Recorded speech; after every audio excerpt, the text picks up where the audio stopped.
Hello everybody, welcome back to A Few Minutes of History. I'm your host Jake, and today I'm very honoured to be joined by Tim Spicer. Tim, how are you doing? Fine, thank you. Good, thank you ever so much for coming onto the show, Tim. And I think that the subject and the book that we're going to be talking about today is absolutely fascinating. I mean, I've never ever heard of any of this stuff before I got an email asking if you could come on the show. So when I received some of the information and the talking points, I was blown away. I think it's one hell of a story. It most certainly is. So we are going to be talking about your book, A Suspicion of Spies. How on earth did you come on and discover the subject of the book and the topic in general? Because it's very, very niche.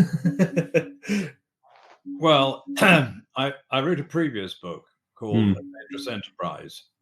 And rather like this one, I stumbled over that sort of by accident, the story, which in a nutshell is the story of a very small naval unit in the Second World War, or a group of motor gunboats that were masquerading as that naval unit. In fact, they belonged to the intelligence service. And their cover, they were basically hiding in plain sight, pretending to be a gunboat unit that would go out in the channel, do what gunboats do, raid enemy shipping, etc. In fact, they weren't that at all. They were organized to drop agents from Dartmouth, Falmouth, on the south coast, which required very specific navigational skills. So in researching it, I discovered that there are three client agencies, if you like, with the Secret Intelligence Service, Special Operations Executive, and MI9, the Escape and Evasion Organization. And the key, one of the key contacts in I, as a customer, was one Wilfred Biffy Dunderdale. This book. Well, you can imagine, you can't resist a name like that. So I thought I better do a bit of research into this. And found quite a bit about him. Gradually began to unpeel the story. And then I thought, well, he'd be a very interesting subject for a biography. Somebody's written it many times. And in researching, I discovered that he was in about 60 odd books and websites, but nobody had ever written about him. So I did a bit more research, and I thought, well, there's enough. That this is so interesting, it's got to be written. And that's it. I mean, it's a fascinating topic, isn't it? Because wasn't he essentially one of what people think is one of the characters that Bond and things were created on and things like that, because he knew Fleming as well. Is that correct? The Bond thing is interesting because Biffy's story is actually much more interesting because it goes further back. He only got to know Ian Fleming in 1940. Fleming was busily trying to operate in France on behalf of the Director of Naval Intelligence. And that friendship started in 1940, continued really until Fleming died, because he died well before Biffy. And it has emerged, and it's quoted quite often, that Biffy was the role model for James Bond. Well, there are plenty of other claimants for that title. But in doing the research for the book, I thought, well, this needs exploring and proving one way or another, because Biffy's life has an aura of mythology. There are lots of Biffy stories, some of which are true, some of which are not true, and some of which are not known. So I thought we're going to have a go at the Bond association. And at the end of the book, there is an epilogue about Biffy and Bond. And rather give everything away, there is one particular Ian Fleming book, From Russia with Love, which has got Biffy all over it. And I think what happened to Ian Fleming after the war, when he retired from the Navy or Naval Intelligence, maintained his friendships with people like Biffy and Fitzroy MacLean and others that he'd known from the war. And because of the type of person Ian Fleming was, he cherry-picked bits and pieces of different characters to create James Bond, who is totally fictional. And if you look at Biffy's actual work and the James Bond character was basically the front end, the point of the spear for the British government, daring do and shooting people and playing gun. Biffy never actually killed anybody. He was a sort of quintessential intelligence officer. Although he was involved in some scrapes and came close to some of those sort of James Bond antics in the Russian Revolution. But he's quoted as saying, I think I quoted him, "I've never killed anybody, but I was once asked to push somebody off the cross-country ferry, be doing the country a great service if you didn't go to the English Channel at night." Whether that's true or not, nobody knows. But he did then say, unfortunately, the fellow was not on the ferry, so he never got to push him off. But, sorry, go on. No, I was going to say, I think we should start maybe from the beginning of Biffy's life, because before he's even 20, he's had some incredible things. I mean, obviously he was born in Odessa. Is that correct? Yes, he was born in Odessa in 1899. His father was a sort of entrepreneur, is the way I describe him. He's often described as representing the Vickers Armaments Company, but actually that's not accurate, because he's on no record in any of the Vickers archives. I think what he was a commercial agent as opposed to an intelligence agent. But nevertheless, people like that. There were many in the Black Sea area and Constantinople, British trading families, who would have come to the attention of the early Secret Intelligence Service, which was founded in 1909. And I think it is well known that they were very helpful. They were incredibly well connected. He was involved in shipping. He was close to the Russian Imperial family. He was just generally a good fellow for the Secret Intelligence Service to know. And there were many others. So Biffy is educated in Odessa and Nikolaev, and then goes eventually to the St Petersburg sort of naval military engineering academy. It's sort of quite an unusual. I mean, it's a sort of technical university if you want to be a naval engineer. When he was 16, his father had done a deal with an American company, the electric boat company, which he'd sold several to the Russian Imperial Navy. Remember, the revolution is not started yet. And because of the First World War raging in Europe, American neutrality, these boats had to be shipped to Canada and then transhipped in kit form. So basically, they were sort of the Russian Navy. When they arrived in Vladivostok in kit form, Biffy's father said to him, "Look, we really need to put these on the Trans-Siberian Express and get across to St Petersburg or Kronstadt. I want you to go with them if you speak Russian, and the engineers are with them, and the armaments guys, and you just got to look after them." So he took these boats across submarines. They were reassembled, and somehow Biffy was helping them put them together in St. Petersburg in a shipyard. And you can see the signs of his adventurous approach to life emerging pretty quickly, because he could put together a scratch crew and said, "Well, look, we've got this submarine. And they put it together. Let's go and see if it works." And at some point, Biffy sort of said, "Up periscope." And they saw 5 German armed trawlers, which he promptly sunk. Incredible. Went back to harbour, and the submarine got caught in an anti-submarine net that was stretched across the mouth. And things were not looking good. They were running out of oxygen. They were stuck on the bottom. And then the tide changed and sort of washed them back into the harbour away from the net. And as Biffy opened the conning tower hatch, he realised that every single artillery piece and naval gun was pointing at the submarine. Luckily, he could speak Russian. Shouted, "Don't worry, it's us. It's okay."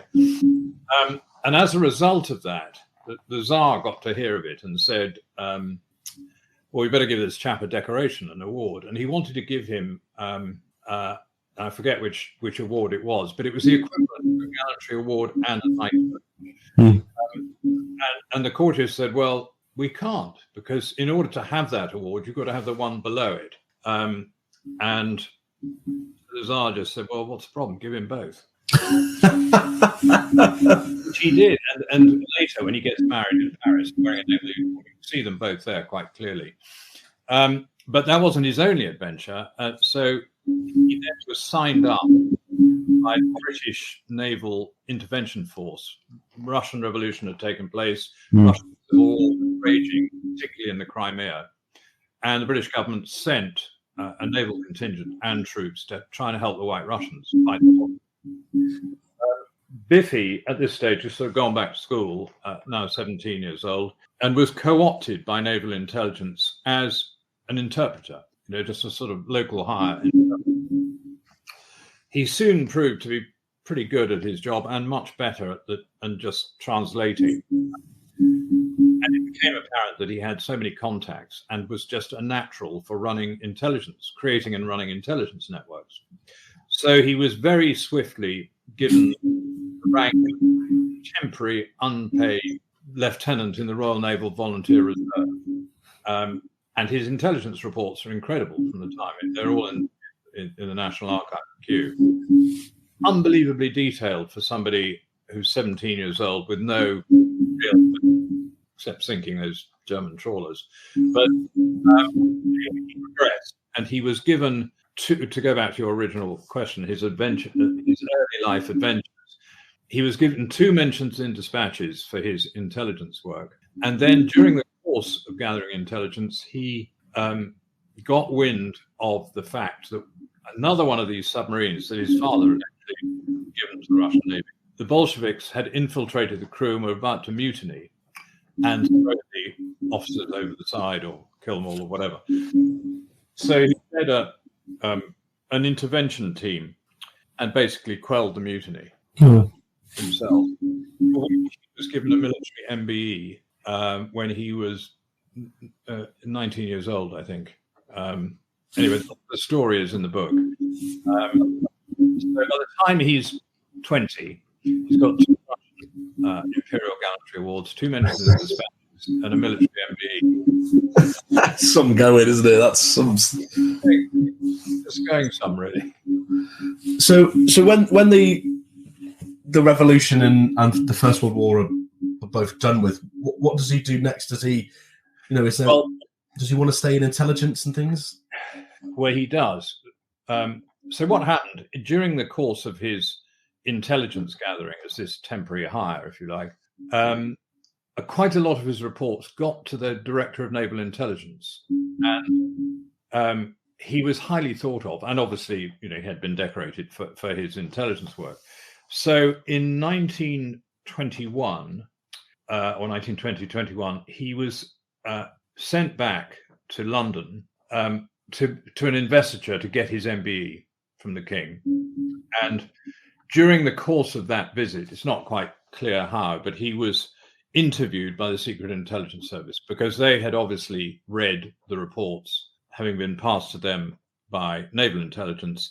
And I suspect that there were a number of more well-known SIS people, sort of historical characters like Sidney Riley, who had got wind of this man. Anyway, he was recruited and accepted the job and was posted in 1921 to Constantinople, where he really started his Secret Intelligence Service career. So what sort of roles would he have been doing in Constantinople? What would he have been doing there? Would that be in intelligence and in towards Russia and things as well? Yes. His main task was to continue working using his contacts and his sort of networks he'd set up in the Crimea against the Bolsheviks. Bear in mind, the revolution had happened, the Russian Civil War was over, the Bolsheviks were in power in Russia and deemed to be the #1 target for British and other. So he would continue to leverage his contacts and his ability to speak the language. And quite a lot of Russians fled Russia and ended up in Constantinople. So there was a very large expatriate population. And he was charged with really 3 types of operations: normal agent recruitment and penetration and intelligence gathering, the use of his existing networks, embryonic radio intercept, which we might come back to, sort of start his career of understanding code breaking and things like that, and then some rather indifferent sort of offensive action type operations, taking weapons into the Caucasus, etc. But he had 2. I mean, his initial job, because he was probably the junior office boy at the time, the first job he was given was paying off Sultan's harem with gold sovereigns. And you may think, well, what on earth is SIS got to do with that? There were a number of kind of English ladies in Sultan's harem, and he was basically ousted by the Turkish nationalists. He feared for his life, and he made what we would call now political.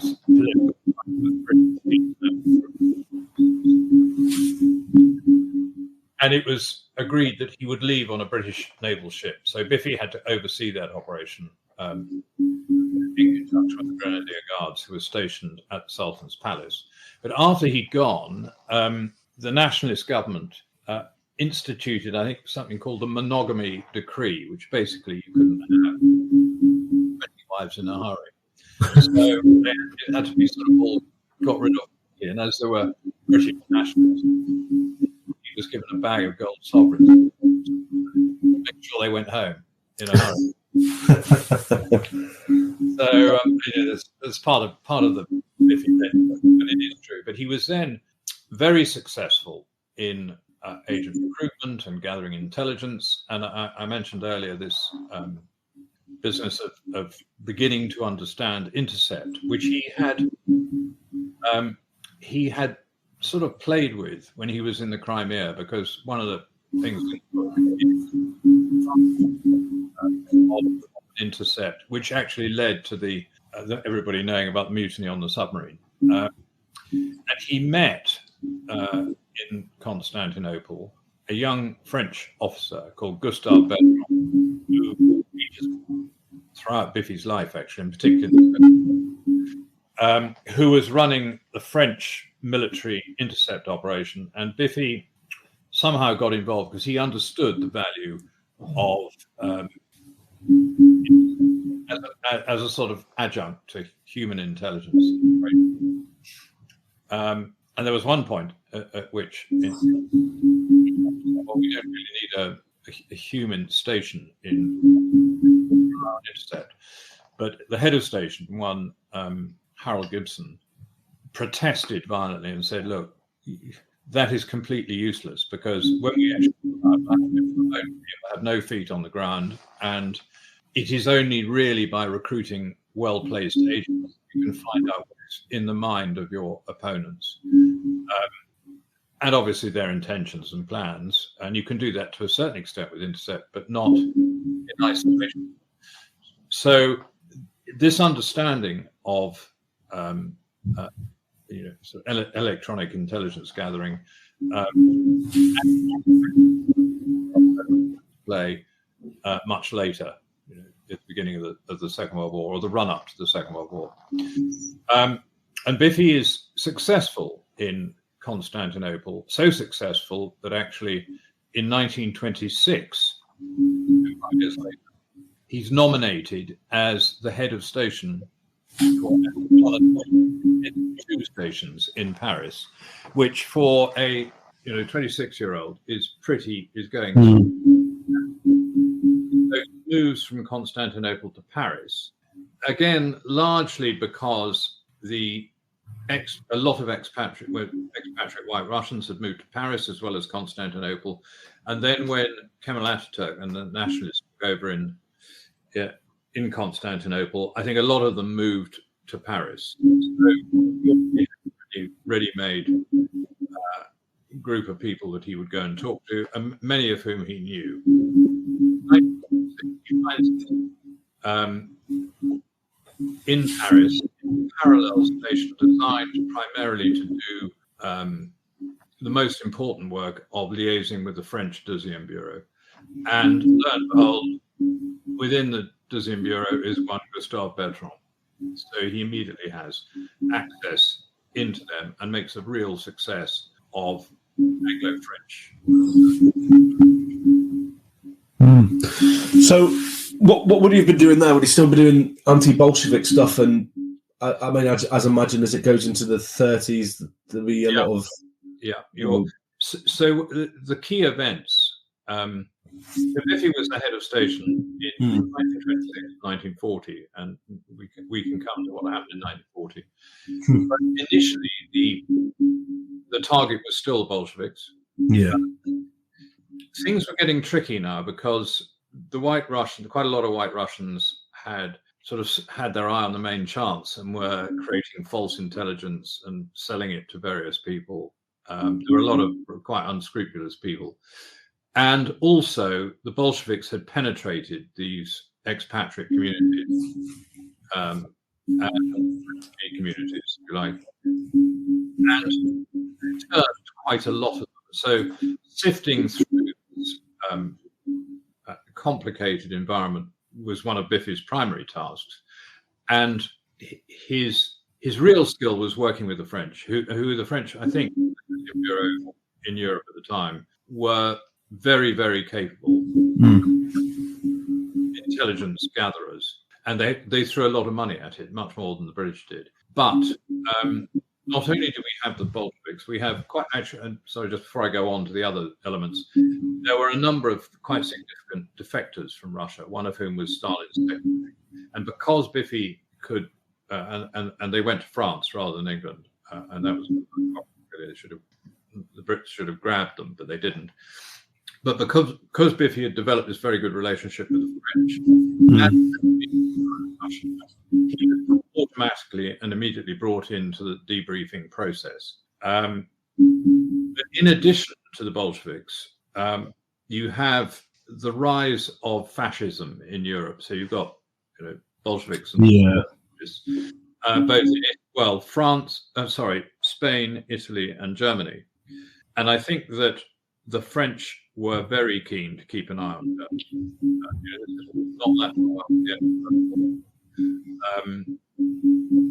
before that Franco-Prussian War, so they were a bit more paranoid than everybody else and recognized the rising threat from Hitler. They also, because of their close proximity in southern France to Italy, were concerned about Mussolini. And Mussolini's interest in Africa, because again, South Africa would be vulnerable to that. And General Franco in Spain was a sort of, he was beginning to emerge in a bit of a worry too. So you had this triumvirate of potential fascist leaders taking over their countries. And so gradually intelligence woke up, particularly to look at the Germans. And Biffy spent a lot of time switching track to in conjunction with the French to look at both those threats. And then he was later instructed from London to keep a very close eye on both sides in the Spanish Civil War. Well, communists, for want of a better description, or Republicans, of which a large and effective contingent were communists. Yeah. So you find that from Paris, he's sort of looking in all directions and looking for ways to gather this intelligence.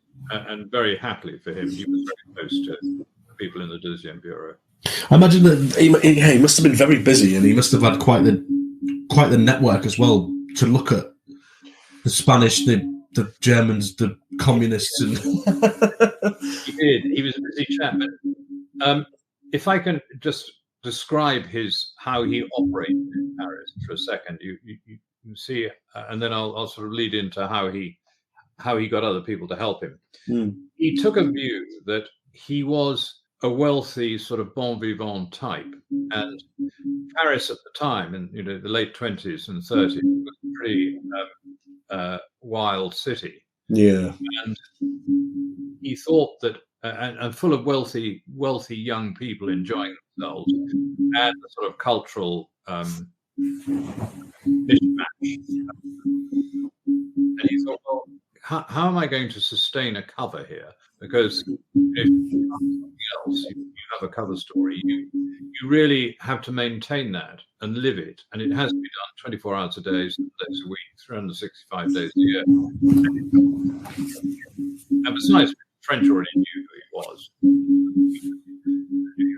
In the parlance of the intelligence world, declared to them. So he thought, well, I'll just live in plain sight. I will be Wilfred Dunderdale, the British Embassy, and I got lots of money, and I will live a life that is complementary to the sort of social life of Paris at the time. That enabled him to meet just about anybody he wanted to meet. And he made some very, very good contacts with most unusual people in the sort of wealthy expatriate community, which in turn led to contacts and for example, he bought himself a motor yacht, which he kept on the Seine at a rather smart French yacht club, of which there were other international members, including Italians, a chap who had the Italian water speed record, who was very close to the government, and people like that. So he could begin to certainly use them as contacts, but he could also recruit them. And then he's cast his net a bit wider. He recruited a fellow who called Anthony Heath, who had been the estate manager of Nelson's estate that he'd been given during the Napoleonic Wars in Sicily. Why how did he got to hear of it? Well, I think I do know, actually, through the British consul in Sicily, who because he was a British expat, he kept in touch with him. And as the Italian army was beginning at Mussolini's direction to think about the invasion of Abyssinia, they homed in on the estate and asked if they could use it for military training. And after a while, he realized that what he was watching were the military rehearsals for the invasion of Abyssinia. Oh, yeah. And he kept sort of to the British consul, and no doubt that found its way eventually to Biffy's desk, because he was responsible for as well as France. And then every Friday, Anthony Heath had, well, first of all, he'd overcome any difficulties of relationships with the Sicilian mafia. He made friends. It was a sort of mutual, don't interfere with me, I won't interfere with you. You had to deal with dodgy people. And then the police chief in Sicily would come every Friday and have tea with him. And then one day he said, Anthony, I need to tell you that you need to go now. And so, because the Italians had worked out that he'd seen all the operations, and the police chief being his friend, or the rehearsals for the operations, the police chief being his friend, sort of tipped him off and said, get out while the going's good.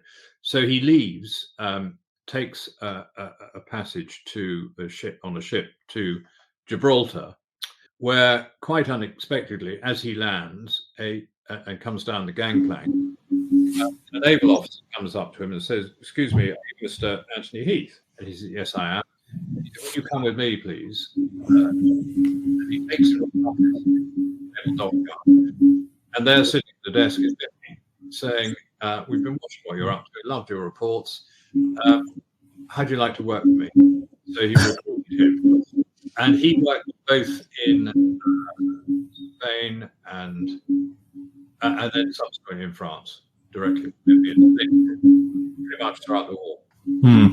Later,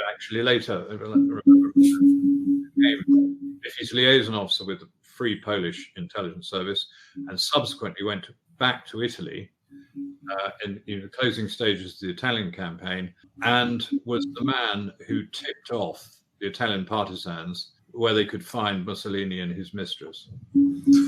Wow. It didn't go well for Mussolini. Yeah. Oh, fascinating. Fascinating. I mean, he got about your question. How did he?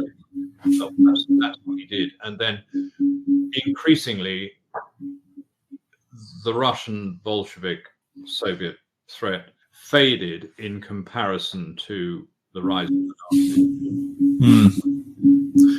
From about 1936 onwards, he worked very closely with the French, gathering intelligence on the rise of the Nazis, and two areas in particular.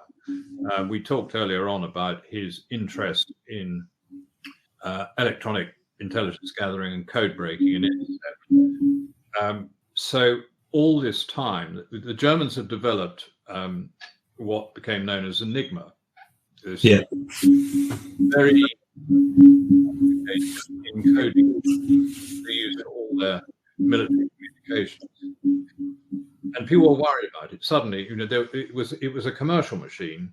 You could buy one, and in fact, I think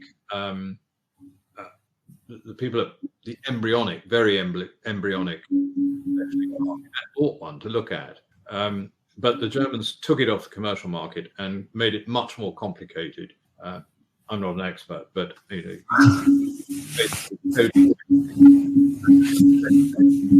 the chances of cracking it were millions to one, which is why Bletchley Park and Alan Turing and Denison and all those people became incredibly important later in the war.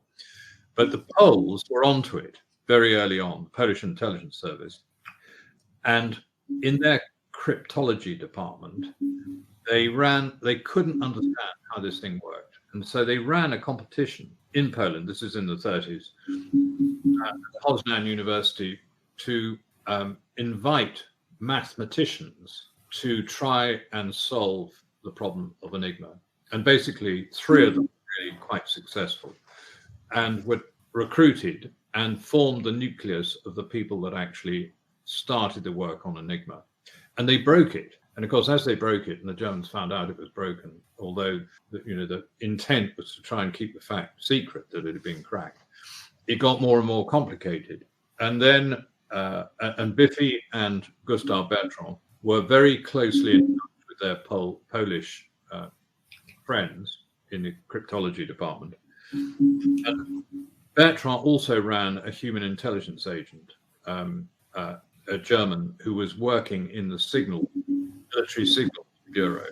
So between them, they had technical attempt to crack it, but they also had an agent who was reporting on how Enigma was developing and selling them secret, basically, because he was a classic, had a bit of a racy lifestyle, overspent, French pounced on him. And that is how the whole understanding of Enigma was developed between the Poles, the French, and the British. And the Poles, having seen the writing on the wall, literally, they knew they were in trouble. They were living between Stalin and Hitler.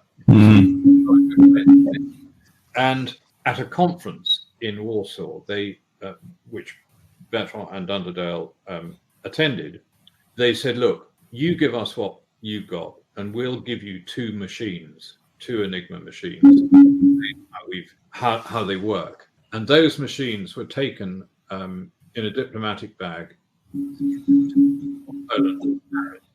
And of course, one of the stories, the Biffy story that is completely untrue, is that he, by a sleight of hand, put them in a safe in his office, which he and Bertrand had.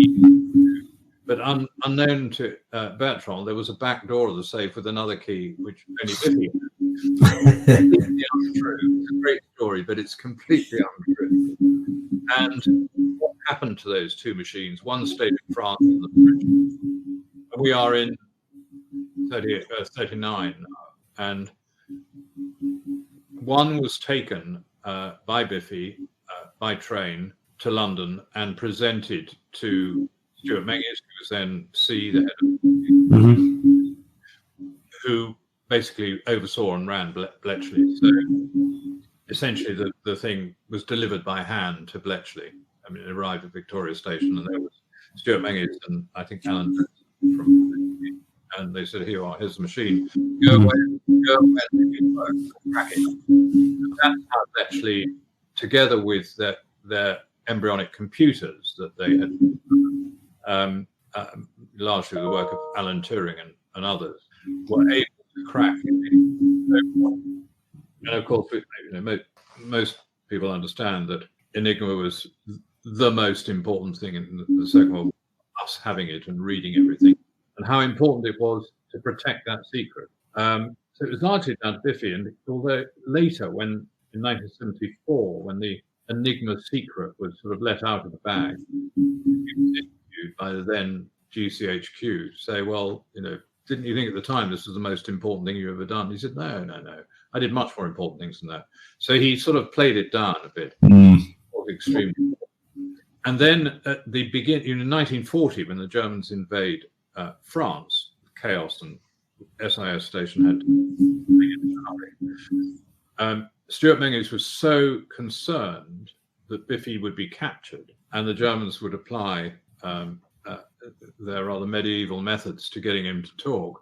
You cannot be captured. And while your team are going up by boat, although I'm sending a plane to get you, and you will come out, and they got him out. I forget which day in June, something like 12th of June, 1940. No. But I think they were lucky. None of them were captured. Actually, the whole station got up. That's the story in itself. Because I think although Biffy actually knew about Enigma, I'm sure some of the others did too. And it would have been unfortunate for it to be the secret to be blown in 1940. Would have changed the course of the war. Yeah, most certainly would have. I didn't even think about the fact that he may have had such a daring escape during the invasion of France. I mean, that like you said, that's a story in itself, isn't it? But it is. I mean, I think if you look at what was happening in France in 1940, the speed at which the French military collapsed, and the British Expeditionary Force was sort of penned in northwestern France around Dunkirk and the subsequent evacuation, coupled with the panic in Paris, and I've seen photographs of streams of refugees clogging the roads and the Germans machine gunning them from the air. And it was a wonder anybody could organize anything. But two of Biffy's staff, one was a very interesting American, and you might think, what's an American doing working for SIS in 1940? That's another story. But he was a very wealthy man who volunteered his services and had a private aircraft, which Biffy was quite keen to use. So two of them, Charlie Gray, the American, and his aeroplane, and a chap called Peter Smithers, who was another sort of using the cover of the Royal Naval Volunteer Reserve, working at the station, were told, get them out, get them first to their sort of fallback position, which is a place called Chateau de Chêne in the Loire Valley, which had been rented by Biffy. I suppose possibly with this purpose, but it was a place where they could take agents to debrief. It was a sort of off-site, not in the public eye place where they could go and relax themselves, which they did, and conduct business from there as well. So they fell back to there, and there's a great story that Biffy joined them there, and was on the secure telephone to Stuart Menzies and said, well, unfortunately, the French have made the biggest ammunition dump in France right next door to us. So if it goes bang, that's it. It'll be very quick. We'll all be gone. So Biffy then leaves because he's been ordered to go to Bordeaux. The rest of the team leave by road, and Biffy goes to a French military airfield just outside Bordeaux, and the rest of the team drive by road to one of the Rothschild's villas at a place called Pilar-sur-Mer. And they get out from there on a merchant ship called the SS Madura, which was diverted it was heading for Falmouth. It was diverted into the Gironde estuary to pick up Brits. The original plan was for them to go out on a naval warship, but that was full of the Polish government in exile and the British embassy. So they made their own plans, which is probably safer and more sensible. Landed in Falmouth 24 hours later, by which time Biffy was already in London. Just carried on as usual. Sorry? Was he? And then I guess it was just carried on as normal from there, was he? Well, what happened then? Yes, the story of what Biffy did in the war, having reported to SIS headquarters, there was already a concern as to how they were going to deal with the French. And so what happened? France had been defeated, effectively. There was an armistice. There was the unoccupied zone of the Vichy government. And then this fellow colonel, as he was then, de Gaulle, turned up in London and said, "Hello, I'm now a general, and I'm representing France. I'm the Free French." And of course, was a sworn enemy. And unbeknownst to de Gaulle, and he didn't really know until 1943, I think, Biffy and Bertrand and the Deuxième Bureau had done a deal, and General Gauche, who was in that stage in charge of the Deuxième Bureau, and said, "Okay, we've been ordered to go to Vichy and we'll be in the intelligence service, but Biffy, don't worry, we'll work for you. You've got to get home and find a way of getting us a radio set, and we will be in comms, and we will continue to work with the Allies." Now, of course, if they'd been caught, they'd been tried by court-martial and executed because they were working against the director of the Vichy. And the Germans would have taken a pretty dim view too, because, as you know, they didn't really think very much of Vichy. They let it ride, took over. But so in 1940, back in London, we have Biffy with his contacts as yet unestablished with the Vichy intelligence service, who remained in France, and of course they're professionals, so they'd be very useful on the ground. And then you have de Gaulle and the Free French, and a very embryonic Free French intelligence service. In the wings, you've got the formation of SOE, which was sort of really counter to the sort of safe gathering of strategic intelligence, because their mission was to blow things up and kill Germans. Yeah. Which, of course, if you think about it, if you're trying to gather intelligence in the port of Brest on U-boats or battleships or something, and somebody is plotting to blow up turbines in the dockyard, and if they're successful, what happens next? Because the German military descend en masse, and of course you might lose some of your agents in the run. There was always this tension. Quite cleverly, SIS said, "Look, we've got to deal with de Gaulle. Biffy, you've done a great job with keeping a Vichy connection. We're going to have two French sections, A4 and A5, and one will deal with de Gaulle, and we won't declare the other to him, and one will deal with Vichy and if you can work with the head of station, so you know a lot of people there." So Biffy ran A4, and a fellow called Kenneth Cohen ran A5, and it may sound rather inefficient, but actually at the time it was the only solution. But it did cause quite a lot of friction, and Biffy very quickly re-established contact with his friends in Vichy. He himself went to Lisbon on an alias passport, and Bertrand travelled to Lisbon because it was neutral, and being a Vichy government official, he could easily go there. And they met. They had a clandestine meeting. Actually, that's not true. Sorry, the first passage of the radio was done not with Bertrand, but with another French intelligence officer, which then found its way to Bertrand. Then they agreed the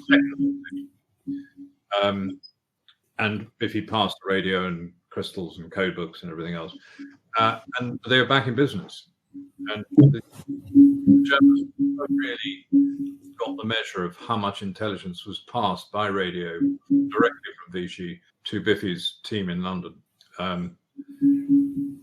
Later, Bertrand has to go on the run, and that again, every single character has their own story in this book. I mean, in a nutshell, he was blown when the Germans invaded the unoccupied zone, and he went to work for an undercover network, and he was caught.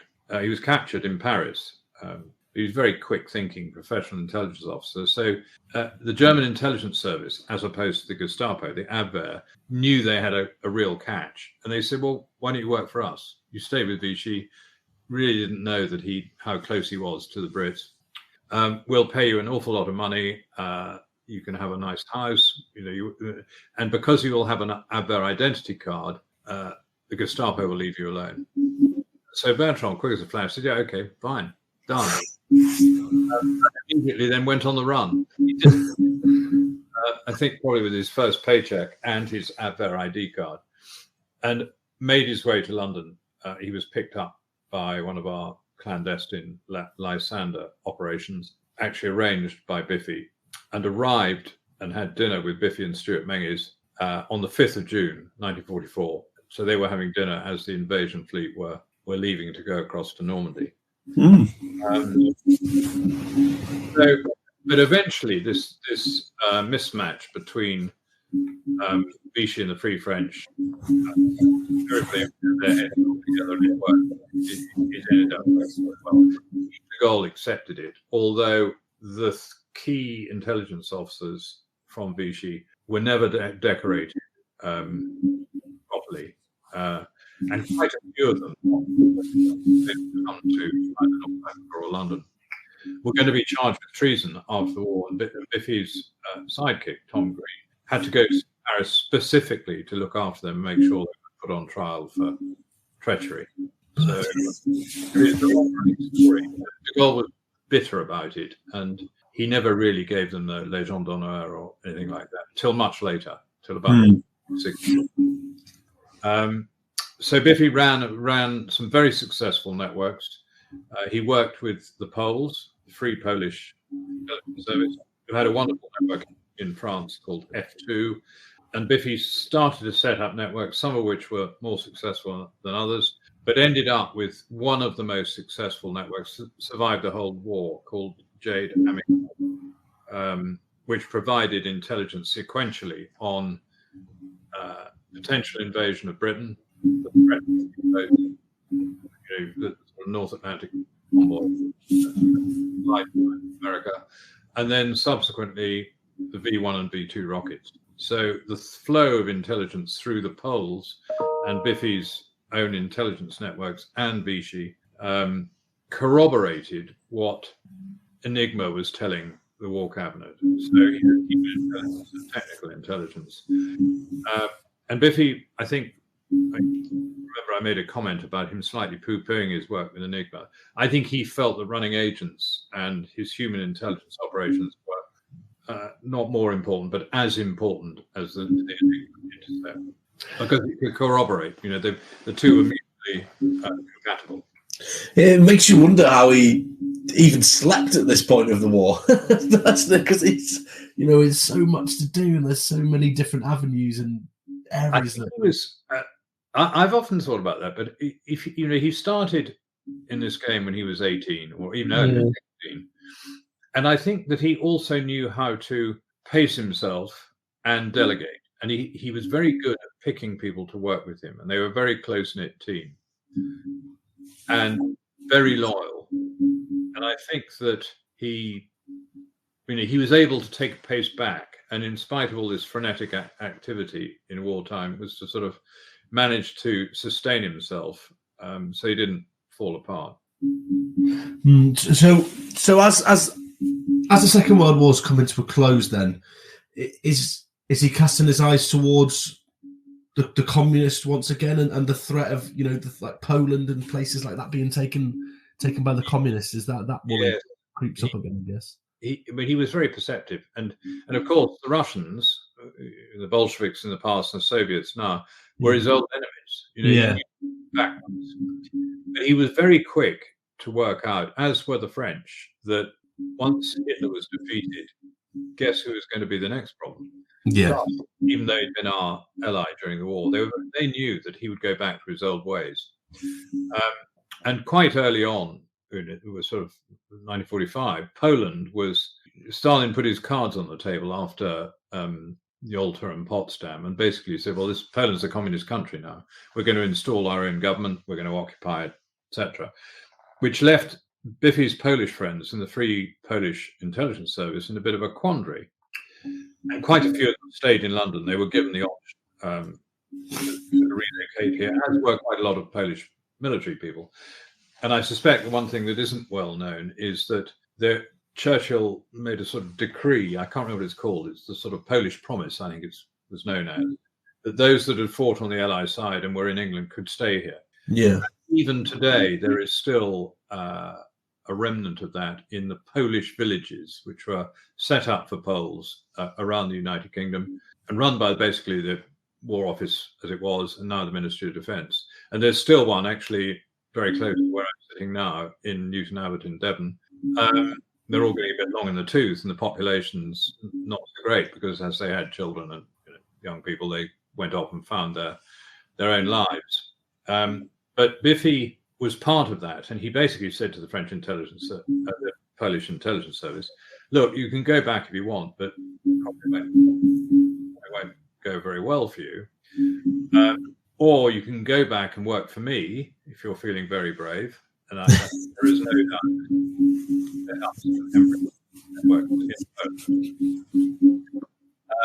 And quite a few of them stayed to work with for or with SIS. And the smartest thing Biffy did was hijack their entire filing system so it didn't go back to Poland. And he in Ryder, where it stayed, and everybody was told to forget about it. So SIS had all these Polish intelligence files, and the Polish were very, very proactive in all. Really, is from Russia to they provided intelligence, and North Africa very successfully. So all this stuff was extremely useful in that the practitioners in those countries would not immediately be identified to the Russian intelligence operation, who would either try to turn them or kill them. So that was a smart move. And there is a story which is not possible to verify for obvious reasons, is that Biffy did persuade a couple of people to go back, and they ended up as very highly placed in the Polish Communist Intelligence Service. And of course, our close relationship with the Americans, that was very valuable. And they funded it to the tune of quite a few $1 million, which in those days was a lot of money. But as I said, it's sort of unproven, but my own personal feeling is completely true. The sort of thing he would have done, and the sort of thing would have done well. So how closely did he work with the likes of the CIA and stuff during the Cold War? I imagine they would have had some sort of relationship with them. He had a very close relationship with them. And it started when, you recall, when the Americans entered the war, they had this embryonic intelligence service called OSS, the Office of Strategic Services.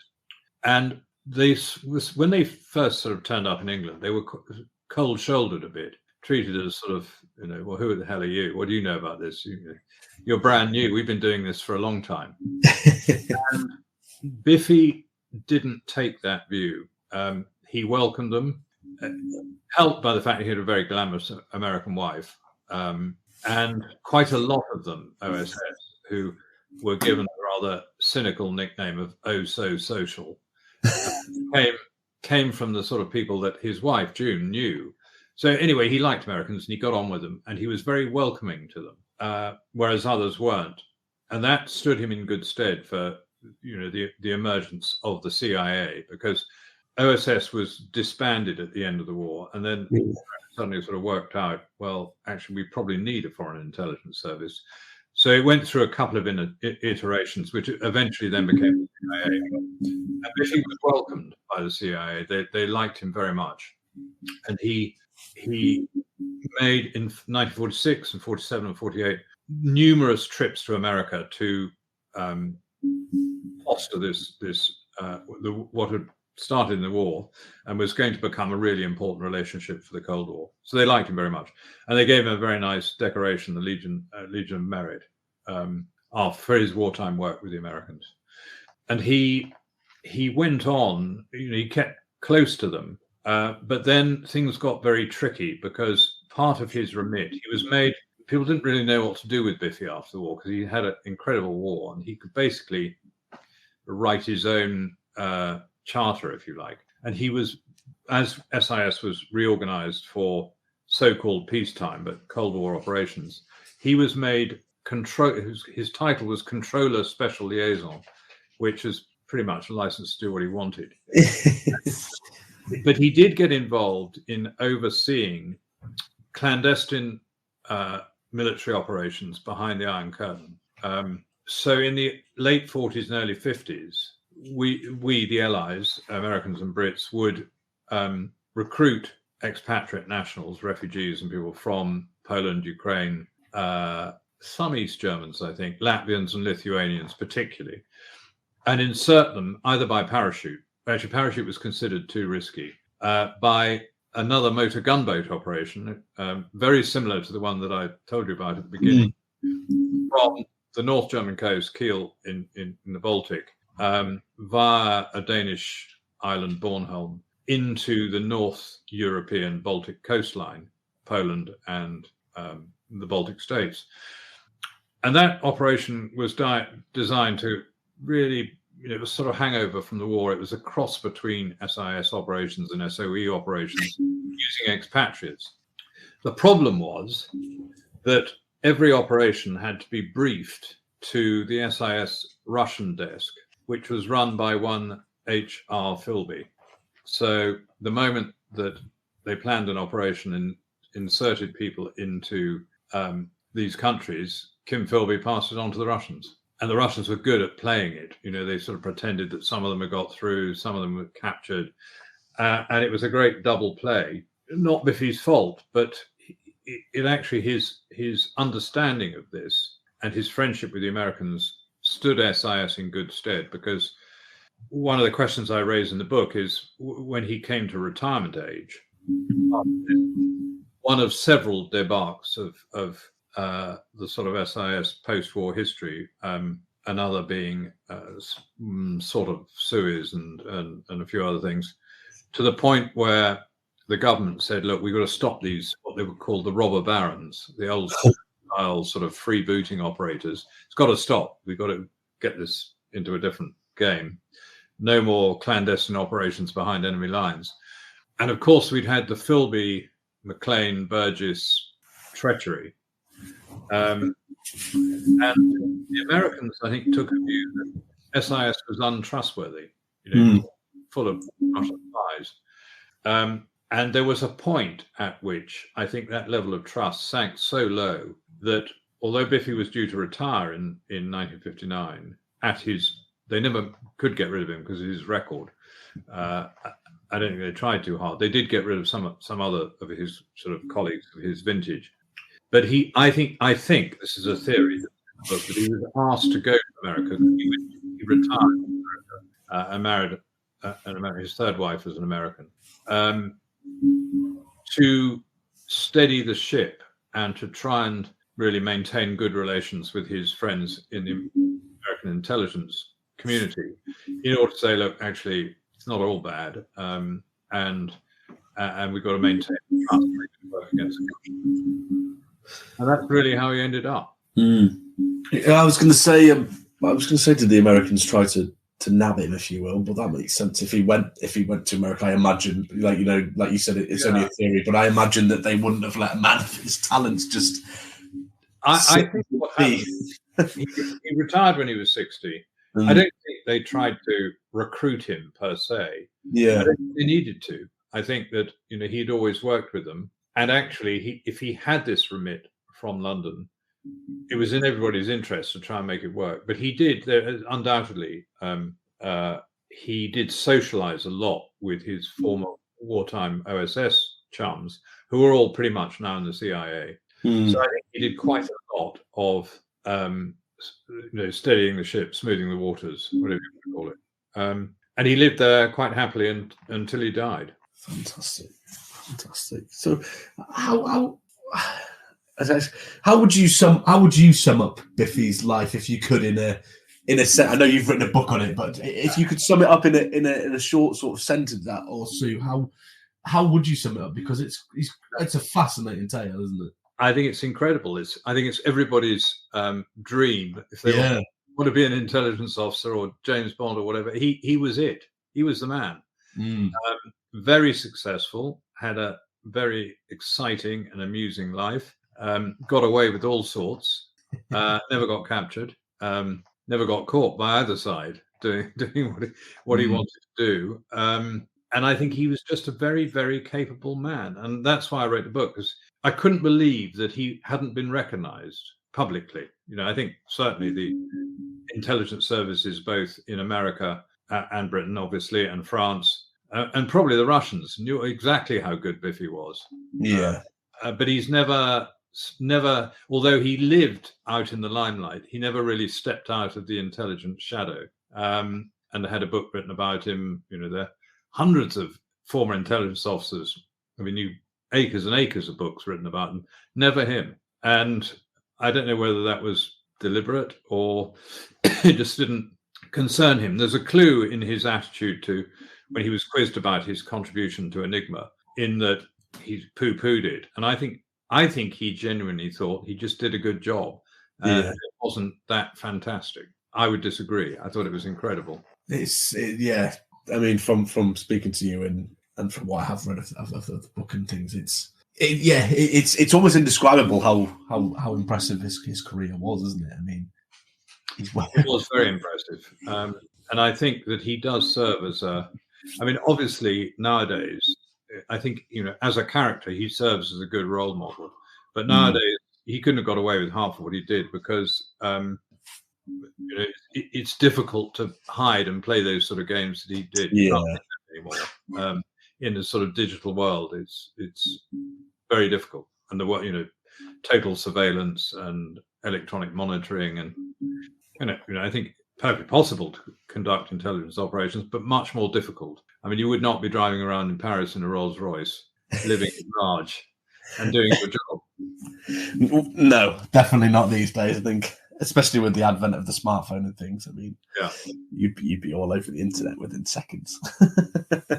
but Tim, what I like to do towards the end of the chat is hand the stage over to you to tell everybody where they can find your book, or more information about yourself and things. So if they want to get a copy of your book, whereabouts can they find it? It's on Amazon for pre-order. It's not going to be published until the 12th of September this year, but you can pre-order it now on Amazon, and it will be from the 12th in what I would call the independent bookshops. In fact, I'm doing quite a lot of signings around the country, almost September, October, November, but it'll be available in regional bookshops, and in London in Hatchards and John Sandow and Hayward Hill, those sort of shops, and I think also Waterstones, completely available. We are starting next week an Instagram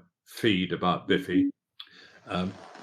If I can just read it out, it's going to be at Tim Spicer Author, all one word, hashtag a suspicion of spies, and that will have photographs and a sort of lead-in about the book and about Biffy and about some of the other characters who we haven't really touched on. I mentioned a couple of them, but there are a lot more interesting people in his orbit as well. What I will do for the listener and for yourself, Tim, is I'll link all of those in the bio and the description of this.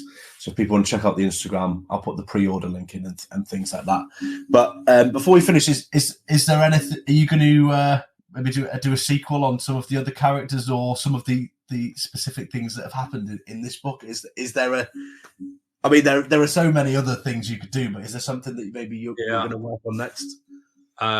There is a plan. On the basis that Biffy started, because I tripped over him with the gunboats, the character that I mentioned when we were talking, the American who joined SIS, the pilot, Charlie Yeah. Gray.